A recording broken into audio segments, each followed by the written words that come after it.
Estamos de volta com mais uma aula sobre o nosso sistema operacional Linux. E agora uma coisa importante. Como na aula anterior eu indiquei que o Linux é um núcleo de um sistema operacional, é o seu kernel, que nós chamamos de núcleo, e um sistema operacional mais completo. Além do kernel, que é o próprio Linux, também tem o shell, que é a parte que forma a interface com o usuário, e outros recursos adicionais, como aplicações e ferramentas. Agora eu gostaria de te dar exemplos de distribuições Linux. Por que eu quero dar exemplo? Porque existem várias distribuições Linux no mercado e muitas vezes as provas de concurso mostram uma relação de distribuições Linux e perguntam se aquilo é ou não considerado uma distribuição Linux. E aí alguém me diria, professor, mas como é que eu vou saber de todas as distribuições Linux, que existem várias no mercado ao redor do mundo, que existem? Não. Eu quero pelo menos que tu saiba as mais importantes, as mais relevantes, aquelas que mais são cobradas em provas de concurso. Então, pelo menos essa, tu tem que descobrir o nome, não precisa nem ter usado, mas pelo menos descobrir o nome e saber que de fato é uma distribuição Linux importante. Vamos começar assim então. Exemplos de distribuições Linux. Aqui eu mostro uma distribuição Linux bem importante no mercado chamada Ubuntu.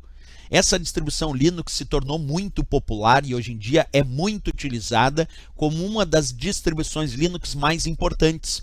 E o que significa essa ideia de dizer que o Ubuntu é uma distribuição Linux? Ubuntu, então, é um sistema operacional que usa no seu núcleo, no seu kernel, o Linux. Agora, ele tem ferramentas próprias, recursos próprios que usam a base deste núcleo, do kernel do Linux. Essa é a ideia, então, do Ubuntu. Ele é uma distribuição Linux porque ele usa o núcleo do sistema operacional Linux. É uma distribuição bem importante, aí, reconhecida do mercado, muito utilizada mundialmente.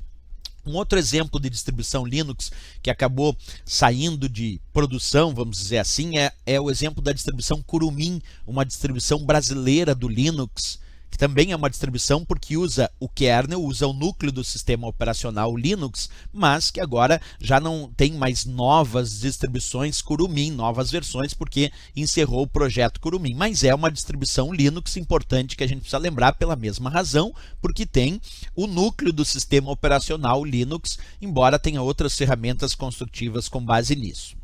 Tem mais, vamos continuar aqui. Outros exemplos, a Mandriva. Mandriva é um outro exemplo de distribuição Linux. Então, além de ter o Ubuntu, tem o Kurumin, tem também Mandriva, que é um exemplo de distribuição Linux, quer dizer, um sistema operacional que usa o kernel, usa o núcleo do Linux. Outro exemplo, a distribuição SUSE, que é uma distribuição também relevante aí no mercado em relação ao Linux. As mesmas razões, usa o núcleo, usa o kernel do sistema operacional Linux. Red Hat também, essa ficou famosíssima, é a distribuição Linux muito usada mundialmente, também tem a mesma ideia.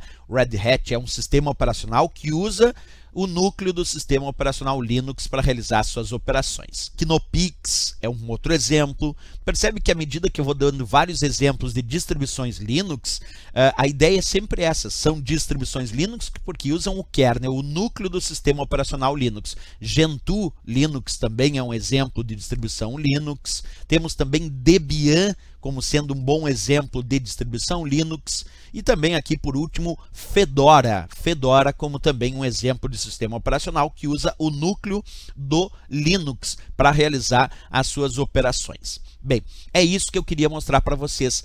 Tem algumas provas que cobram exemplos de distribuições Linux. E esses são bons exemplos para te estudar e lembrar para o dia da prova como exemplos de distribuições Linux bem famosas. Normalmente, com esses exemplos que eu passei, para esse tipo de questão que só está perguntando exemplos de distribuições Linux, acaba funcionando bem aí a resposta na prova. Ok, pessoal? Na próxima aula a gente continua com mais dicas desse sistema operacional Linux e os seus questionamentos para as provas de concurso. Se gostou do nosso vídeo, não esquece, marca gostei, é bem importante para a continuidade do nosso trabalho e também se inscreve no nosso canal. Até lá, bons estudos!